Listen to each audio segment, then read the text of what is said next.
When you enter the MBT military basic ట్రైనింగ్లో మనకి ఏం నేర్పిస్తారంటే ఇదంతా ఒక కుటుంబం. ఈ కుటుంబంలో సభ్యుడిగా నీ బాధ్యత నీ కుటుంబాన్ని కాపాడుకోవడం అనేది నేర్పిస్తారు.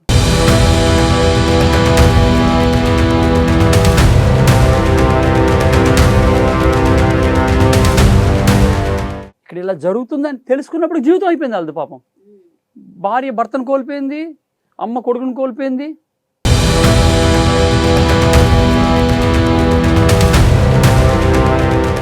వాడు అనుకున్న వాడి సిద్ధాంతాన్ని నీ మీద రుద్దడం కోసం చేసే మారణకాండ చేసే ఒక వ్యక్తిని టెర్రరిస్ట్ అంటారు.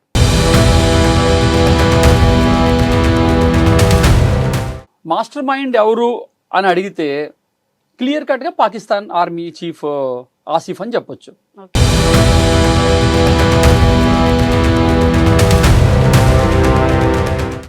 But these guys not a master minds. That's what I'm saying. Master mind వేరేగా ఉన్నాయి.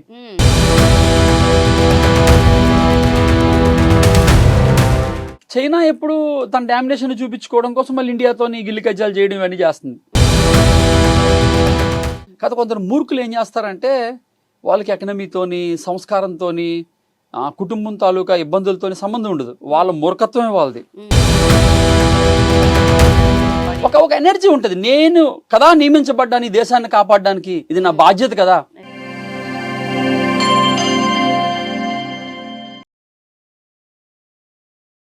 హాయ్ సార్, నమస్తే. నమస్తే. ఎలా ఉన్నారు? చాలా హ్యాపీగా ఉంది సార్. ఒక ఎక్స్ ఆర్మీ, ఒక సోల్జర్తో ఈరోజు ఇంటర్వ్యూ చేస్తున్నందుకు. సో ఫస్ట్ మనం ఒక టాపిక్తో స్టార్ట్ చేద్దాం. అదేంటంటే మన రీసెంట్గా ట్రెండీ టాపిక్ తెలిసింది అందరికీ, పహల్గామ్ ఇన్సిడెంట్. దాని గురించి అసలు చాలా బాధాకరమైన విషయం చెప్పాలంటే మొత్తం భారతదేశాన్ని ఒక కదిపేసింది. చాలా మందిని అంటే మన ఫ్యామిలీ కాకపోయినా మనం బాధపడుతున్నాం ప్రజెంట్ సిచ్యువేషన్ ఏంటంటే. సో దాని గురించి మీరు ఏమంటారు సార్? యాజ్ ఎ సోల్జర్ నేను ఎప్పుడు ఇది మన ఫ్యామిలీ కాదని అనుకోను.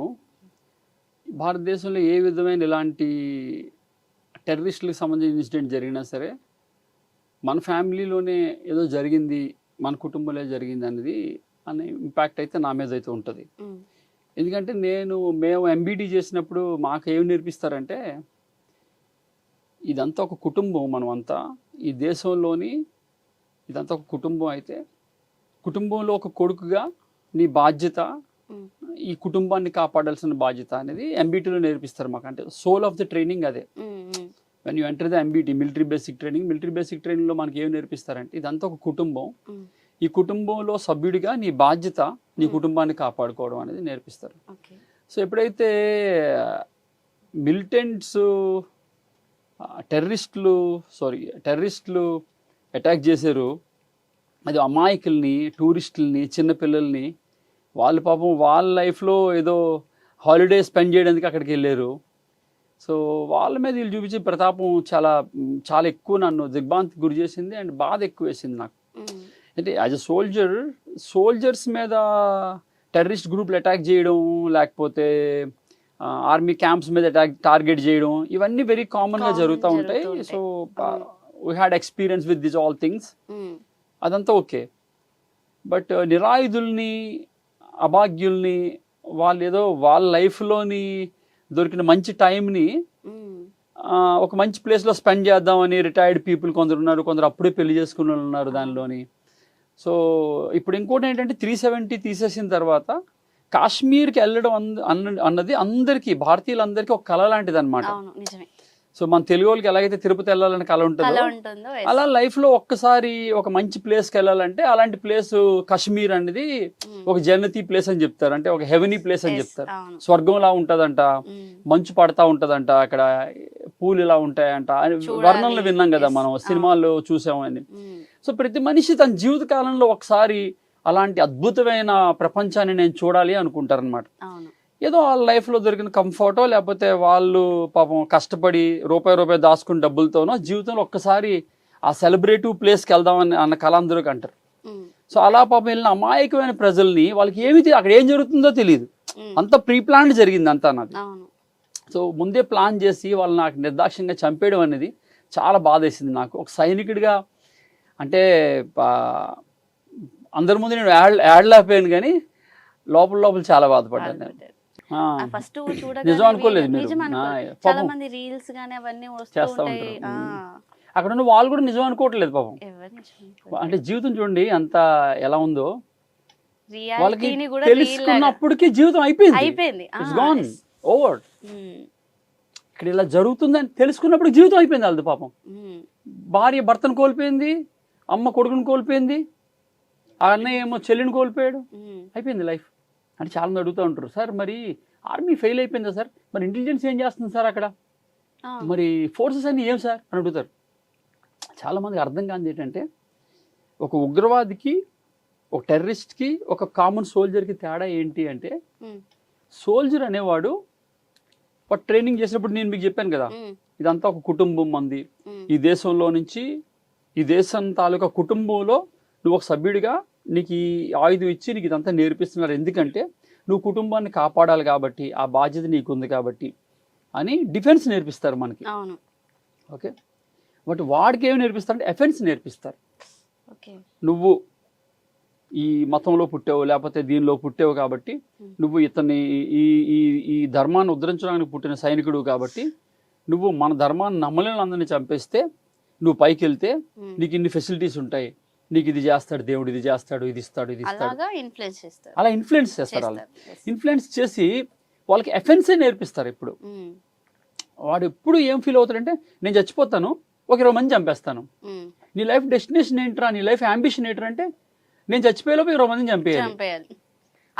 అప్పుడు ఏంటంటే గర్వంగా చెప్పుకుంటాడు, Yes. ఇలా నేను ఇంతమందిని చంపేశాను, నేను చనిపోతూ సో మిలిటెంట్ అనేవాడు, సారీ టెర్రరిస్ట్ అనేవాడు, ఎందుకు నేను సారీ చెప్తున్నాడు మాట మాటికి, మిలిటెంట్స్కి టెర్రరిస్ట్కి తేడా తెలుసు కదా. తెలుసు. మిలిటెంట్ అంటే పోరాటదారుడు అని చెప్పొచ్చు. ఓకే. పోరాడేవాడు అంటే ఏదైనా సమస్య మీద పోరాడేవాడు కూడా పోరాడేవాడే కదా. ఇప్పుడు మొన్న ఒక నేరేషన్ ఏం చేశారంటే, అక్కడ వాళ్ళందరూ స్వతంత్ర సమరయోధులు, వాళ్ళందరూ కాశ్మీర్కి ఫ్రీడమ్ ఇప్పించడం కోసం వచ్చారు. అందుకోసం వాళ్ళ ప్రాంతాన్ని ఫ్రీ చేసుకోవడం కోసం భారతదేశం నుంచి వాళ్ళు పోరాడుతున్నారు. వాళ్ళు కాశ్మీరీ సమరయోధులు, స్వతంత్ర సమరయోధులు అని చెప్తున్నాడు. వాళ్ళంట వచ్చిన వాళ్ళు టెర్రరిస్టులు కదా వాళ్ళు. వాళ్ళు క్లియర్లీ నీ మతం ఏంటని అడిగి వాళ్ళు చంపినప్పుడు, ఇది మనం విన్నది కాదు, జస్ట్ అక్కడ ఎవరైతే ఉన్నారో వాళ్ళే చెప్పారు. ఎవిడెన్స్ కదా, క్లియర్ ఎవిడెన్స్ రికార్డ్ అయింది కదా, కెమెరాస్ అబద్ధం చెప్పు. సో అందుకే మనం మాట్లాడేది కరెక్షన్ చేసుకోవాలి. ఏంటంటే టెర్రరిస్ట్ వేరు, మిలిటెంట్ వేరు. మిలిటెంట్ అంటే ఎవడైనా కావచ్చు, దేని గురించి అయినా పోరాడుతున్నాడు militant. But terrorist is different. ఒక భయోత్పాదమైన వాతావరణాన్ని క్రియేట్ చేసి వాడు అనుకున్న వాడి సిద్ధాంతాన్ని నీ మీద రుద్దడం కోసం చేసే, మారణకాండ చేసే ఒక వ్యక్తిని టెర్రరిస్ట్ అంటారు తెలుగులో చెప్పాలంటే. ఆడికి ఒక మోటో ఉంది, ఆ మోటోని ఫుల్ఫిల్ చేసుకోవడం కోసం ఎంతటి విధ్వంసాన్నైనా చేస్తాడు వాడు టెర్రరిస్ట్. వీడికో మోటో ఉంది. ఆ మోటో ఏంటి? ఒక దేశాన్ని స్వతంత్రపరచడం, ఒక ప్రాంతాన్ని స్వతంత్రపరచడం, లేదా ఆడ హక్కుల గురించి పోరాడడం, దాని గురించి సానుకూలంగా డైలాగ్స్ ద్వారా, లేకపోతే ఆడు భోజనం చేయకుండా, లేకపోతే ఆడు పని చేయకుండా నల్ల బ్యాడ్జీలు పెట్టుకొని పోరాడేవాడు మిలిటెంట్ లాగా చెప్పొచ్చు మనం. అంటే వీళ్ళందరూ మిలిటెంట్స్లోకి వస్తారు. టెర్రరిస్ట్ అనేది మోర్ అథెంటిక్ వర్డ్ ఈ సిచ్యువేషన్ లో మిలిటెంట్ కంటే. అవును సార్. ఇప్పుడు అయితే ఆ ఇన్సిడెంట్ జరిగినప్పటి నుంచి మనలో కానీ ఇక్కడ హైదరాబాద్ లో థ్రెట్ ఉంది అని కొంచెం వస్తూ ఉన్నాయి. అది ఎంతవరకు నిజమంటారు సార్? అంటే నిజంగానే థ్రెట్ ఉందంటారా? అంటే అలా థ్రెట్ ఉంది లేదు అని కన్ఫర్మ్ చేయలేము మనం. అంటే దట్స్ ఏజెన్సీస్ ఇస్ దేర్, అది దానికి ఇంటెలిజెన్స్ ఉంటుంది, ఏజెన్సీస్ ఉంటాయి, వాళ్ళకి కరెక్ట్గా తెలుస్తుంది. బట్ హైదరాబాద్ కనే కాదు, ఇలాంటివి జరిగినప్పుడు యావత్ దేశానికి థ్రెట్ ఉంటుంది. మనందరం థ్రెట్లో ఉన్నట్టే. ఎందుకు అంటే ఇప్పుడు ఒక ప్రాంతంలోని మన వాళ్ళ మీద అటాక్ చేశారు కదా, ఒక ప్రాంతం, అది కూడా భారతదేశమే కదా. కదా, ఒక ప్రాంతంలో అటాక్ చేశారు అంటే వాళ్ళు ఎక్కడి నుంచో అప్పటికప్పుడు వచ్చేయలేదు కదా, వాళ్ళు ఆల్రెడీ ఇక్కడ ఉన్నారు, లేదా వాళ్ళు ఆల్రెడీ ఇక్కడ ఉన్న మనుషులు వాళ్ళకి హెల్ప్ చేశారు. అదంతా ఒక టీం వర్క్. ఇప్పుడు ఒక 6 మనుషులు వెపన్ పట్టుకొని అప్పటికప్పుడు బార్డర్ క్రాసెస్ వచ్చి అక్కడ ఉన్న మనుషుల్ని చంపేయలేదు. వాళ్ళు ఎప్పుడో వచ్చారు, వాళ్ళు ఇక్కడ రెక్కీ చేశారు, వాళ్ళకి ఇక్కడ లోకల్ సపోర్ట్ చేశారు, లోకల్ ఇన్ఫార్మర్స్ ఉన్నారు, లోకల్ పెడలర్స్ ఉన్నారు, వాళ్ళకి వాళ్ళు ఎలా రావాలి, ఏం చేయాలి, ఎక్కడ సెటిల్ అవ్వాలి, ఎక్కడి నుంచి వాళ్ళు వెపన్ కలెక్ట్ చేసుకోవాలి, ఎక్కడి నుంచి వాళ్ళకి డబ్బులు తీసుకోవాలి, ఎక్కడి నుంచి వాళ్ళు డ్రెస్ చేంజ్ చేసుకోవాలి, పక్కా ప్లానింగ్, అంత ప్లానింగ్ ఉంటుంది. ఇది చేసిన తర్వాత ఎలా వెళ్ళాలి, ఎలా ఎస్కేప్ అవ్వాలి, ఎస్కేప్ చేయడానికి వేరే టీమ్స్ ఉంటాయి వాళ్ళ దగ్గర. So this all the master plan. Master mind ఎక్కడో ఉంటుంది ఒక దగ్గర. సో మాస్టర్ మైండ్ ఎవరు అని అడిగితే క్లియర్ కట్గా పాకిస్తాన్ ఆర్మీ చీఫ్ ఆసిఫ్ అని చెప్పొచ్చు. ఆసిఫ్ మునీర్ ఉన్నాడు కదా, Pakistan army chief. Few days అగో, కొన్ని రోజుల ముందు ఆయన స్టేట్మెంట్ ఇస్తాడు. మొన్న ఆయన వాళ్ళ నేషన్ మేబీ విఐపీస్ని ఎవరిని అడ్రస్ చేస్తూ ఒక మీటింగ్ ఏదో జరుగుతుంది, కాన్ఫరెన్స్ జరుగుతుంటే దానిలో అడ్రస్ చేస్తాడు. ఆయన మాటలు వింటే మీకు ఎలా అనిపిస్తాయంటే ఒక ఆర్మీ ఆఫీసర్ మాట్లాడినట్టు మాట్లాడటం లేదు ఆయన మాట్లాడుతున్న విధానం మీరు వింటే మీకు అనిపిస్తుంది ఈయన టెర్రరిస్ట్ లా ఉన్నాడు మాట్లాడుతున్నాడు అనిపిస్తుంది. ఓన్లీ మతం అని మాట్లాడుతున్నాడు ఆయన. మతం గురించే మాట్లాడుతున్నాడు ఆయన. ఇంకొక టాపిక్ లేదు ఆయన మాట్లాడింది. Army chief, Pakistan army chief ఏం మాట్లాడుతున్నాడు ఆయన? భారతదేశం, పాకిస్తాన్ మనం మత ప్రాతిపదికన వేరుపడ్డ దేశాలు ఇవి. మన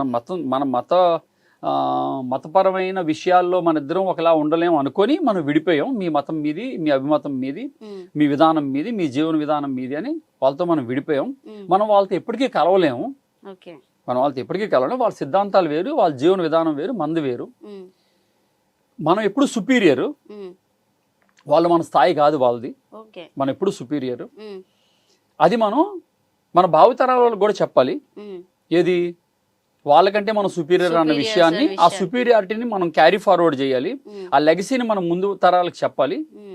వాళ్ళంతా ఇలా చేశారు అని ఈ మొఘల్స్ గురించి, తుర్కుల గురించి, వీళ్ళందరి గురించి చెప్తూ భారతదేశాన్ని మనమే ఎప్పుడు రూల్ చేసాం, మనమే ఎప్పుడు దాన్ని మనదే అప్పర్ హ్యాండ్ ఉంది అని చెప్పుకుంటూ వస్తూ, మనం వాళ్ళకంటే పవర్ఫుల్ అని చెప్పుకుంటూ వస్తూ ఈ విషయాన్ని మన నెక్స్ట్ జనరేషన్కి మనం పోస్ట్ చేయాలని చెప్తున్నాడు, అడ్రస్ చేసి చెప్తున్నాడు. సో ఆయన వర్డింగ్ కానీ, ఆయన వాడిన పదాలు కానీ ఒక మిలిటరీ ఆఫీసర్ వాడిన పదాలు కాదు అవి. అవన్నీ మతం గురించి పాఠాలు చెప్తారు కదా, మత పెద్దలు ఉంటారు కదా, ఆ భాష అనమాట ఆయన. సో నాకు అనిపించాడు, యాజ్ అ సోల్జర్ నాకు అనిపించాడు, ఈ chief of the army staff కదా, అంటే chief of the army staff అంటే he is the biggest rank of the nation's army. ఒక దేశం తాలూకా మిలిటరీకి సంబంధించి సర్వోన్నతమైన పదవి అది. దానికంటే పెద్ద పదవి లేదు ఇంకా. దాని తర్వాత ప్రెసిడెంటే. ప్రెసిడెంట్ కంటే, అంటే ప్రెసిడెంట్ తో ఈక్వల్ అయిన పదంలో త్రివిధ దళాలకి ద హెడ్ గా ఉన్న నువ్వు, నీ భాష ఎలా ఉండాలి, నీ సంస్కారం ఎలా ఉండాలి, నీ వర్డింగ్ సెన్స్ ఎలా ఉండాలి, నువ్వు ఏం మాట్లాడాలి కదా. ఆయన ఏం మాట్లాడాడు? హిందూ ధర్మం అన్నాడు, ఇస్లాం అన్నాడు. హిందూ ధర్మం కంటే ఇస్లాం ధర్మం శ్రేష్టమైంది అన్నాడు. సరే, అదంతా ఇప్పుడు ఎవరైనా మీ గురించి మీరు గొప్పగా అనుకోవచ్చు, నా గురించి నేను గొప్పగా అనుకోవచ్చు. ఇక్కడ వాక్ స్వాతంత్రం ఉంది, వ్యక్తి స్వాతంత్రం ఉంది. మన దేశంలో కదా, ప్రపంచం అంతా ఉంది. ఎవరికి వాళ్ళు గొప్పగా అనిపించవచ్చు, అది తప్పులేదు. ఎవరి గురించి వాళ్ళు గొప్పగా మాట్లాడుకోవడంలో తప్పులేదు. కానీ ఇంకొకరిని దూషించడం, ఇంకొకరు మన స్థాయి కాదనడం, ఇంకొకరిని నాశనం చేయడం, ఇంకొకరిని నాశనం చేయడం కోసం మన భావితరాలకి మనం నేర్పించాలి అన్నది ఏదైతే ఆ పోర్ట్రేయింగ్ ఉందో అది తప్పు అనిపించింది నాకు. అంటే అంత పెద్ద వృత్తిలో ఉండి అతనే ఇన్ఫ్లుయెన్స్ చేస్తున్నాడు ఆటోమేటిక్ గా, తప్పుని ప్రేరేపిస్తున్నాడు. అప్పుడు నాకు అనిపించింది, ఈయనేంటి మతం మాట్లాడుతున్నాడు, ఈయనేంటి మాట్లాడుతున్నాడు అని అనిపించింది. అది జరిగిన జస్ట్ 2 days కి ఇక టెర్రరిస్ట్ అటాక్ జరుగుతుంది ఇండియాలో. అండ్ అదే రోజు అక్కడి నుంచి కొన్ని వీడియోలు వస్తాయి. వాళ్ళ ఎంబసీలోని అక్కడ వాళ్ళు కేకులు కట్ చేసుకొని పార్టీ చేసుకుంటూ ఉంటారు పాకిస్తాన్లో. సో ఏం అర్థం అవ్వాలి మనకి? వీళ్ళు ఎవరో 6 వచ్చారు పిల్లకాయలు, వాళ్ళకి మీసాలే సరిగ్గా లేవు, కుర్రముండా కొడుకులు. వాళ్ళు వచ్చి మన దేశంలో దూరి మన దేశాన్ని, మన మనుషుల్ని చంపేశారని అనుకోవాలా? కాదు. వాళ్ళు just they are like a labour. నా దృష్టిలో చెప్పాలంటే వాళ్ళు కూలోళ్ళు. వాళ్ళు కాదు, వాళ్ళు లేబర్. వాళ్ళకి ఆ రోజు డబ్బులు ఇస్తే వాళ్ళు పని చేస్తారు అంతే. వాళ్ళకి టీచింగ్స్ ఇచ్చారు, ఇవన్నీ మతం ఇవన్నీ ఎక్కిచ్చారు, అదంతా ఒప్పుకుంటాను. But these guys not a master minds. That's what I'm saying. Okay master mind వేరేగా ఉన్నాయి. భారతదేశాన్ని ఇబ్బంది పెట్టాలనుకునే మైండ్స్ వేరేగా ఉన్నాయి. వేరున్నాయి. ఇప్పుడు మీరు అడగొచ్చు, ఎందుకు సార్ ఎందుకు ఇబ్బంది పెట్టాలనుకుంటున్నారు? ఇందాక చెప్పాను కదా మీకు, శ్రీశ్రీ అంటాడు, నిప్పులు చిమ్ముకుంటూ నువ్వు నింగికి ఎగసిపోతే నిబిడాశ్చర్యంలో వీళ్ళే. నిప్పులు చిమ్ముకుంటూ నేను నింగికి ఎగసిపోతే నిబిడాశ్చర్యంలో వీళ్ళే, నెత్తురు కక్కుకుంటూ ఓ రోజు నేలకు ఒరిగిపోతే నిర్దాక్షణ్యంగా వీళ్ళే అని మనుషుల గురించి చెప్తాడు, మనుషుల తత్వం గురించి. ఆయన 80-90 ఏళ్ల క్రితం రాసిన మహాప్రస్థానంలో చెప్తాడు. మీరు అడిగారు చూడు, ఎందుకు వాళ్ళకి కోపం మనం అంటే ఒక మనిషి అద్భుతంగా ఎదుగుతుంటేనంట, ఇతను నా మనిషే, ఇతను మా తాలూకు కూడా, ఇతను మా మనిషి అని చెప్పుకుంటారంట. అవును. ఎవరు మిమ్మల్ని మీతో వాళ్ళ సంబంధాలను కలుపుకోవడం వలన వాళ్ళకి ఆర్థికంగా వాళ్ళకి లాభపడతారు కాబట్టి. అవును, మా వాళ్ళే అంటారు. ఒకవేళ మీకు ఒక రోజు ఏదైనా వచ్చి ఇబ్బంది పడితే ఆ రోజు మిమ్మల్ని మొహం తిప్పు కూడా చూడరంట. సో మనిషి తాలూకా స్వభావం, మైండ్ సెట్ ఇలా ఉంటుందని శ్రీశ్రీ చెప్తాడు. ఇప్పుడు అదే జరుగుతుంది. అది ఎప్పుడు ఆల్రెడీ 90 years బ్యాక్ 100 ఏళ్ల క్రితం చెప్పాడు ఆయన ప్రపంచం తాలూకా తత్వం గురించి. ఇప్పుడు వచ్చింది కాదు, ఇప్పుడు అదే జరుగుతుంది. ఒకప్పుడు భారతదేశం ఎకనామిక్ అంటే 47లో మన ఇద్దరం వేరే అయిపోయాం కదా, పాకిస్తాన్ మనం. 47 తర్వాత ఒక 5-6 years లోనే వాళ్ళ జీడిపి ఎక్కడో వెళ్ళిపోయింది. ఎందుకంటే వాళ్ళకి అన్ని రూపాయలుగా డబ్బు ఎక్కువ వచ్చింది. విడిపోతే మన గాంధీ గారి దేవాల మనం కూడా డబ్బులు ఇచ్చాం వాళ్ళకి, మనతో కొట్లాడారు 47లోనే. 47లో విడిపోయి 48లో మనతో కొట్లాడుతున్నారు, మనతోని యుద్ధం చేస్తున్నారు. గాంధీ గారు అంటారు వాళ్ళ డబ్బులు వాళ్ళకి ఇచ్చే అంటారు ముందు. పటేల్ గారు అంటారు, ఏంటి సార్ మీరు డబ్బులు మనమే ఇబ్బంది పెడతాం, ఇంత పెద్ద నేషన్ మంది, మనకి ఇన్ని బార్డర్స్ ఉన్నాయి, దాన్ని సెక్యూర్ చేసుకోవాలి. ఇప్పుడు వాళ్ళు విడిపోయి మళ్ళీ వాళ్ళు మనతో యుద్ధానికి వచ్చారు, కొన్ని రోజులు ఆగండి అంటే, లేదు నేను ఏంటది హర్తాలు చేస్తానని చెప్పి ఆయన దీనికి కూర్చుంటాడు.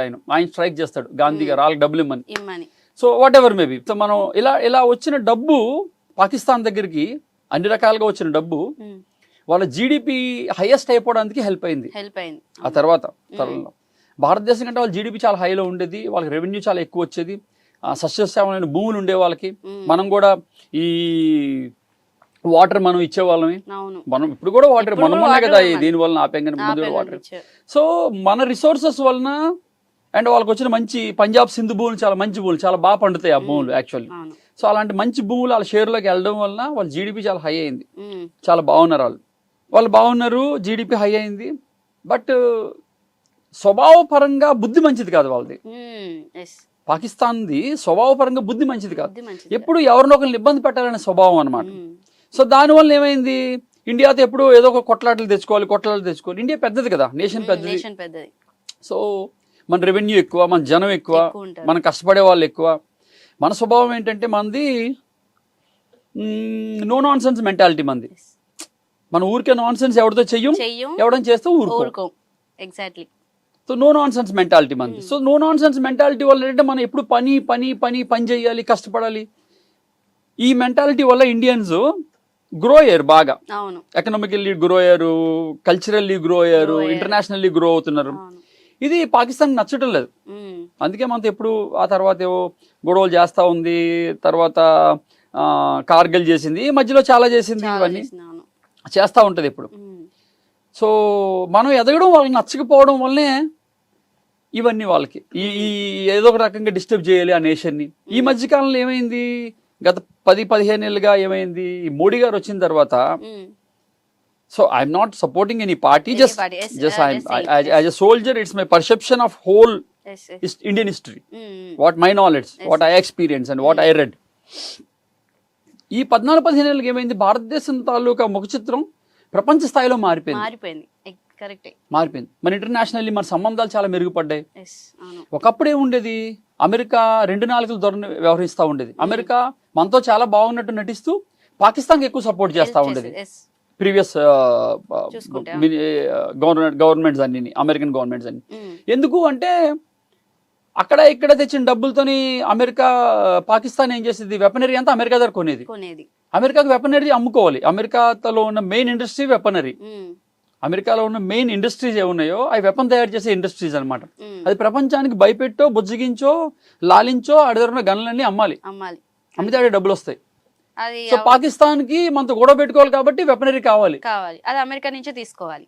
లేకపోయినా సరే మనల్ని చూపించి భయపెట్టాను అమెరికా ఆడికి గన్లు అమ్మేది. సో ఇలా ఆడి పబ్బం గడుపుకునేవాడు, ఇలా ఈడి పబ్బం గడుపుకునేవాడు ఒకప్పుడు. కానీ మోడీ గారు వచ్చిన తర్వాత మారిపోయింది స్ట్రాటజీ అంతా, వన్ సైడ్ అయిపోయింది. అమెరికా కూడా ఇండియాకే సపోర్ట్ చేస్తుంది. ఇప్పుడున్న ట్రంపే కానీ ముందున్న బైడెనే కానీ, అంటే ఓవరాల్గా president is just 5 years of role.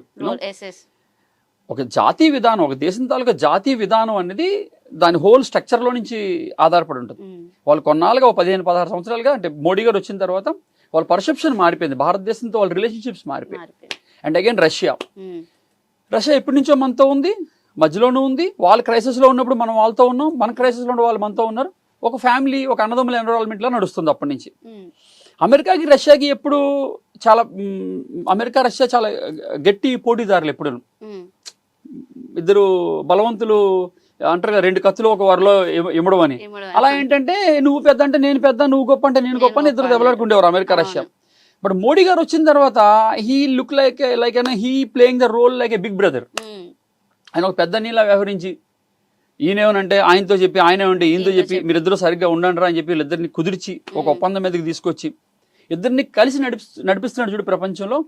ఇది ఈవెన్ మన ఏషియాలో ఉన్న ఇంకొక మన శత్రువు చైనా కూడా నచ్చట్లే.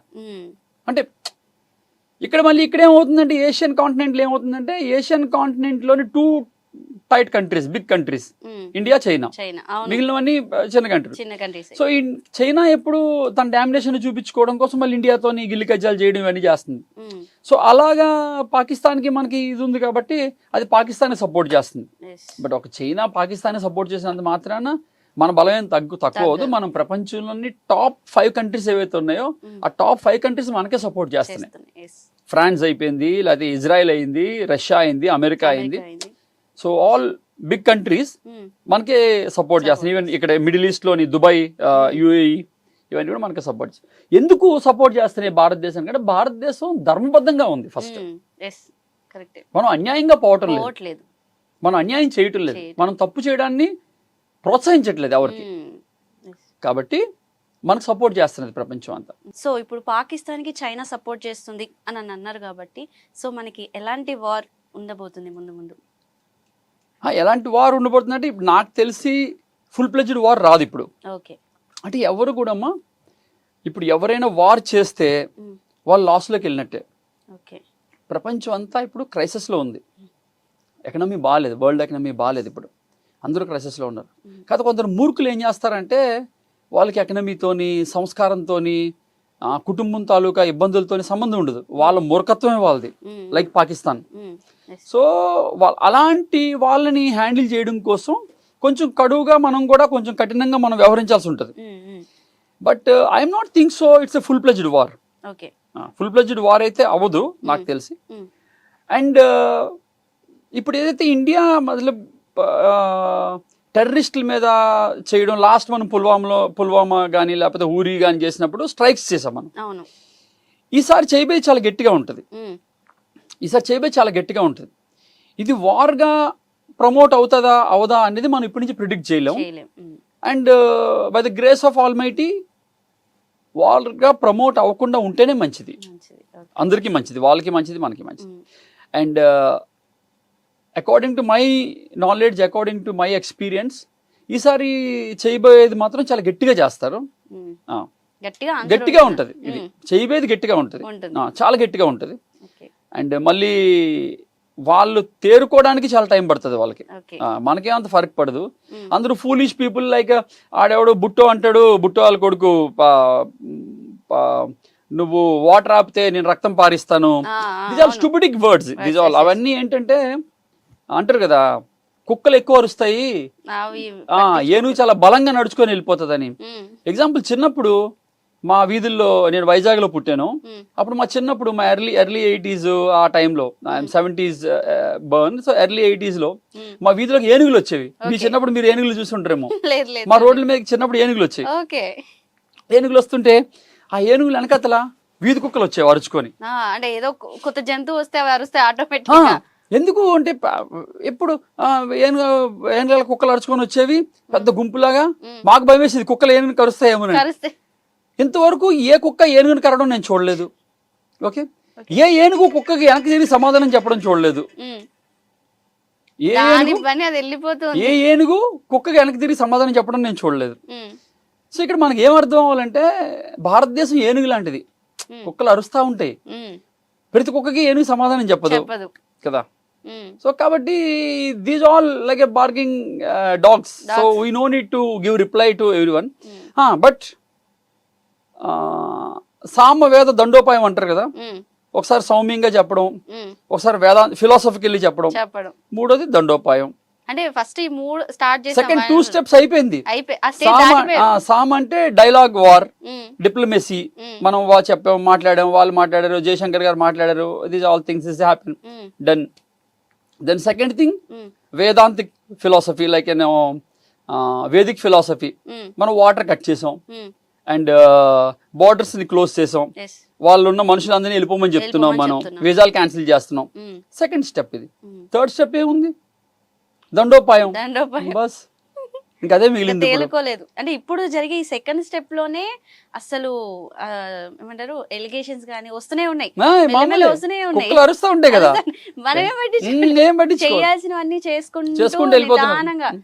ఇందాక మీరు ఇప్పుడు ఏనుగు కుక్క కథ చెప్పినట్టు వెళ్ళిపోతూనే ఉంది, వెనక్కి తిరిగి చూడండి. ఆయన ఎప్పుడు పాకిస్తాన్ తో యుద్ధం చేస్తున్నాం అని కానీ, పాకిస్తాన్ ఇలా చేసిందని కానీ, వాళ్ళు రోజు నోరిప్పితే మీడియాలో India India India India India India India India India India వాళ్ళు రోజు నోరిప్పితే.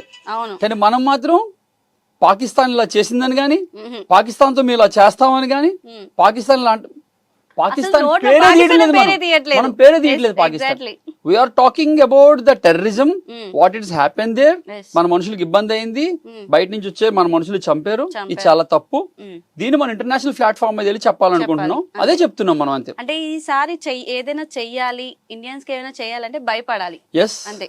అంటే మీరు ఇందాక ఎవరో వచ్చారు, ఆ పిల్లలు వచ్చారు కాదు, వాళ్ళు జస్ట్ పెయిడ్ లేబర్, వాళ్ళు డబ్బులు తీసుకొని ఆ పని చేసి వెళ్ళిపోయేవాళ్ళు. వాళ్ళు దానికి మళ్ళీ పెద్ద పేరు మా టెర్రరిస్ట్లను పంపించారు, ఇలా చేశారా అంటే అది the master mind is that guy Asif Munir, that chief of the army staff of Pakistan, and again the Pakistani other political things, and also these all guys, వాళ్ళు ఎవరినైతే పెంచి పోషిస్తున్నారో టెర్రరిస్టులని భారతదేశం మీదకి పంపించి డిస్టర్బ్ చేయడం కోసం, మసూద్ ఉన్నారు కదా, వీళ్ళందరికీ ఇప్పుడు బ్యాండ్. చూస్తే ఇప్పుడు హైదరాబాద్ లో అయితే ఎవరు భయపడాల్సిన అవసరం లేదంటారు. హైదరాబాద్ లోనే కదా, భారతదేశంలో ఏ కోణంలో కూడా ఎవడో భయపడాల్సిన అవసరం లేదు. భారతదేశం తాలూకా internal forces and external forces అంత స్ట్రాంగ్ గా ఉన్నాయి. అండ్ మన రాజు చాలా బలమైన రాజు, మన రాజు చాలా సమర్థవంతమైన రాజు, మన రాజుకి డిప్లొమసీతో పాటు మిలిటరీ యుద్ధం చేయడం కూడా తెలుసు. ఓకే, ఇంకా రాజు కరెక్ట్ గా ఉండి నడిపిస్తున్నారు కాబట్టి ఆటోమేటిక్ గా సైనికులు కూడా అలానే నడుస్తారు, ఎక్కడ బ్యాక్ స్టెప్ అంటూ.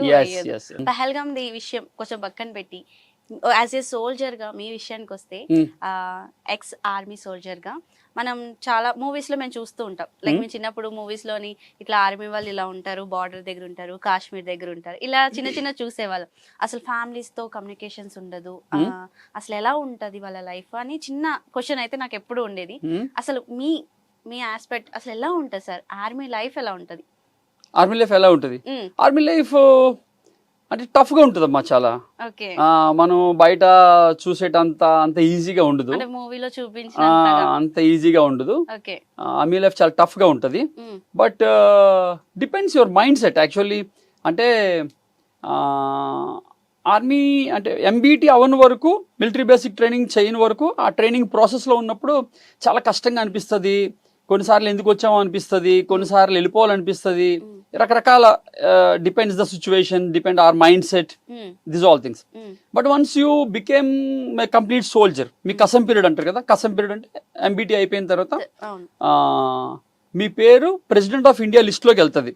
మీరు భారతదేశం తాలూకా త్రివిధ దళాల్లో సైనికుడిగా పరిపూర్ణమైన ట్రైనింగ్ తీసుకున్నారు. మీరు ఇక్కడి నుంచి ప్రెసిడెంట్ అండర్లో ఆయన ఏం చెప్తే అది ఆకాశంలోని, నేల మీద, భూమి అంతర్భాగంలోని, అగ్నిలోని, నీటిలోని, ఎలాంటి సర్కమ్స్టాన్సెస్ లోనైనా ఆయన ఇచ్చిన కాషన్ని, ఆయన ఇచ్చిన ఆర్డర్ని ఒబే చేయడానికి ఈ దేశం కోసం మీరు రెడీ అయి ఉన్నారు అన్న నోటు మీద ఎప్పుడైతే మీరు సంతకం పెడతారో, ప్రెసిడెంట్ గారు సంతకం పెడతారో మీ పేరు మీద, ఈ ఈశ్వర్ అనే వ్యక్తి, ఈ CFN 1463362 అన్యం పలానా టెలికమ్యూనికేషన్ ఆఫ్ రేడియో, నా ట్రేడు, నా పేరు, దాని ముందు ప్రెసిడెంట్ ఆఫ్ ఇండియా సంతకం పెడతారు. ఇతను త్రివిధ దళాల్లో పరిపూర్ణమైన సైనికుడిగా ఈ రోజు నుంచి ఉన్నాడు, అన్నిటికీ సిద్ధంగా ఉన్నాడు అని. అది ఎప్పుడైతే ఆ కసం పీరియడ్ తీసుకుంటామో మనం, ఒక కైండ్ ఆఫ్ ఎనర్జీ వస్తుంది మనకు, ఒక కైండ్ ఆఫ్ ప్రౌడ్ ఫీలింగ్ వస్తుంది. I'm the man of the army, I'm the man of the nation, I'm the man of the India అని వస్తుంది కదా. అది వచ్చినప్పుడు ఇంకా మనకి ఏమి భయం కానీ, చలి కానీ, వేడి కానీ, గాలి కానీ, అగ్గిని ముట్టుకుంటే చేయగలదు. మంచు దీనిలో -డిగ్రీల్లో ఉన్న చలి తెలియదు. ఒక ఎనర్జీ ఉంటుంది. నేను కదా నియమించబడ్డాను ఈ దేశాన్ని కాపాడడానికి, ఇది నా బాధ్యత కదా. నా మరణం ఈ దేశం తాలూకా సార్వభౌమాధికారాన్ని కాపాడడం కోసం నాకు మరణం వస్తే అది 100 సార్లు వచ్చినా పర్వాలేదు అనిపిస్తుంది. నాకు మరణం ఈ దేశం తాలూకా సార్వభౌమాధికారాన్ని కాపాడడానికి నాకు వస్తే అది 100 సార్లు వచ్చినా మళ్ళీ వచ్చినా పర్వాలేదు అనిపిస్తుంది సైనికుడికి.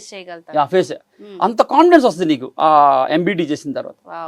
So that's we have that kind of soldiers in India and we are all, మేము కూడా రిటైర్డ్ సోల్జర్స్ గా, అండ్ మేము కూడా మా ఎక్సర్విస్మెన్ గ్రూప్స్ లో మాట్లాడుకుంటూ ఉంటాం. ఇప్పుడు మళ్ళీ ఫుల్ ప్లెజ్డ్ వార్ వస్తే మనల్ని పిలుస్తారంట, పిలిస్తే 100%. ఫస్ట్ లిస్ట్ లో నా పేరు ఇమ్మని నేను చెప్తున్నా మా సీనియర్స్ కి. ఫస్ట్ లిస్ట్ లో ఐ వాంట్ టు గో, ఈ దేశం సైన్యంలో 10 సంవత్సరాలు ఉన్నా, నా బెస్ట్ సర్వీస్ ఇచ్చిన, నేను ఎగ్జాంపులరీ సోల్జర్ అవార్డు తీసుకున్నాను నేను. That's my 10 years of service. Government honoured me with exemplary soldier. You know exemplary soldier, what is the meaning? Exemplary soldier అంటే ఇలా ఉండాలి. సోల్జర్ అంటే good, very good, extraordinary, excellent ఇది కాదు. ఎగ్జాంపులరీ అంటే the biggest award, the biggest character award. Soldier should be like him. అది ఇచ్చారు నాకు. So that's what my highest energy I got. ఇప్పుడు కూడా నేను ఏమనుకుంటే, నేను ఏమీ చేయలేదు దేశం కోసం, ఇంకా దేశం కోసం నేను ఏమీ చేయలేదు. ఈ జన్మలో నేను ఏమైనా చేయగలిగితే ఈ దేశం గురించి, అది నా మరణం అయితే నాకంటే అదృష్టవంతుని ఇంకోటి ఉంటే నేను భావిస్తూ ఉంటాను. ఈ దేశం కోసం నా జీవితం ఉపయోగపడితే, ఈ దేశం తాలూకా సార్వభౌమాధికారాన్ని కాపాడడం కోసం, ఈ మట్టిని కాపాడడం కోసం నా జీవితం అవసరం అయితే 100 సార్లైనా చచ్చిపోవడానికి రెడీ నేను. Super sir. మీలాంటి వాళ్ళు నిజంగా ఉన్నారంటే, మీరు ఇందాక మనం పాకిస్తాన్ వీళ్ళ గురించి మాట్లాడాం కదా, ఇలాంటి సైన్యం మన దగ్గర చాలా మంది ఉన్నారు. That's what I'm saying. అందరూ అలాగే ఉన్నారు. ఇది ఒక ఈశ్వర్ తాలూకా స్టేట్మెంట్. మొత్తం మీరు మా ఎక్సర్విస్మెన్ గ్రూప్ లో చూస్తే అందరు స్టేట్మెంట్లు ఇవే ఉంటాయి. నేను చెప్తున్నాను, మీ స్టూడియోకి వచ్చి వాళ్ళ మాట నేను నా ద్వారా చెప్తున్నాను. We have that kind of potential army, that kind of potential ex-servicemen we have. We fight against all odds. మనకేం భయం లేదు. ఎలాంటి టైట్ సర్కమ్స్టాన్సెస్ అయినా సరే మనం ఫైట్ చేసి మన దేశాన్ని కాపాడుకునే శక్తి మన దగ్గర ఉంది. బట్ ఏంటంటే వాళ్ళకి కొంచెం ఎక్స్క్యూజ్ ఇస్తూ మనం జాలిపడి ఆపాం అంతే. ఇప్పుడు ఎక్స్క్యూజ్ లేవు, ఇప్పుడు లేవు, మాట్లాడుకోవడాలు లేవు, ఏమి అయిపోయింది. That's what I'm saying. Modi గారు డిప్లొమేట్ వార్ చేసేసారు. సామ వేద 2 అయిపోయి, ఇప్పుడు దండోపాయమే అంటున్నాను నేను. ఫైనల్ గా 2 చేశారు. It's philosophy of war. ఎప్పుడు ఎవరిని మిలిటరీ అటాక్ ఫస్ట్ చేయరు ఎవరు కూడా. వార్ ఫిలాసఫీ కూడా ఏంటంటే సామ వేద దండోపాయం. సౌమ్యంగా చెప్పడం, వేదాంతిక్ ఫిలాసఫికల్ వేలో చెప్పడం, పగలగొట్టడం, అన్ని నడ్డెరగొట్టడం. లేకపోతే ఫైనల్ స్టేజ్ వరకు అయ్యే వరకు తెచ్చుకున్నారు. అదే వాళ్ళకున్న ఇంకా అదే బిహేవియర్. Okay sir. ఇప్పుడు ఆర్మీ లైఫ్లో ఇప్పుడు మీరు మాట్లాడుకున్నారు టఫ్ జాబ్ అని. సో ఫ్యామిలీతో కమ్యూనికేషన్స్ కానీ, లేదంటే ఇప్పుడు ఒక్కొక్క వాళ్ళకి మీకు ట్రాన్స్ఫర్గా అయినా కూడా సింగిల్గా ఉండాల్సిన ప్లేసెస్ కూడా పడుతూ ఉంటాయి. సో అంటే కొన్ని చోట్ల ఏంటంటే మనుషులతో మాటలు ఉండవు, మనుషులు కూడా కనిపించిన ప్లేస్ ఉంటాయి బోర్డర్స్ లో. ఎలా ఉంటారు సార్? టఫ్ గా ఉంటుంది లైఫ్, చాలా టఫ్ గా ఉంటుంది. But that's what I'm saying. ఆ ఎనర్జీ డ్రైవ్ చేస్తుంది. మీ డ్రైవింగ్ ఫోర్స్ ఏంటి అన్న దాని మీదే మీరు లైఫ్ని కష్టంగా ఉందా, మీరు లైఫ్లో ఎంజాయ్ చేస్తున్నారా అనేది ఆధారపడి ఉంటుంది. ఏ ఫీల్డ్ అయినా. ఇప్పుడు మీరు as a journalist you're working, if you love your work, then you enjoy every circumstances, every other it's a hot, other it's a raining, other it's a chilled cold, అన్ని వాతావరణాలు మీరు ఎంజాయ్ చేస్తారు. ఏది మీరు ఆ ప్రొఫెషన్ ఎంజాయ్ చేస్తున్నారు. So మీ driving force ఏదనే దాని మీదే మీ లైఫ్లో మీ క్యారెక్టర్ ఆధారపడి ఉంటుంది. మా డ్రైవింగ్ ఫోర్స్ ఏంటి? దేశాన్ని కాపాడాలి మేము. ఈ దేశాన్ని ఎలాంటి సర్కమ్స్టాన్సెస్లో అయినా సరే ఈ దేశానికి మేము శక్తిగా నిలబడాలి, మేము గోడలా నిలబడాలి.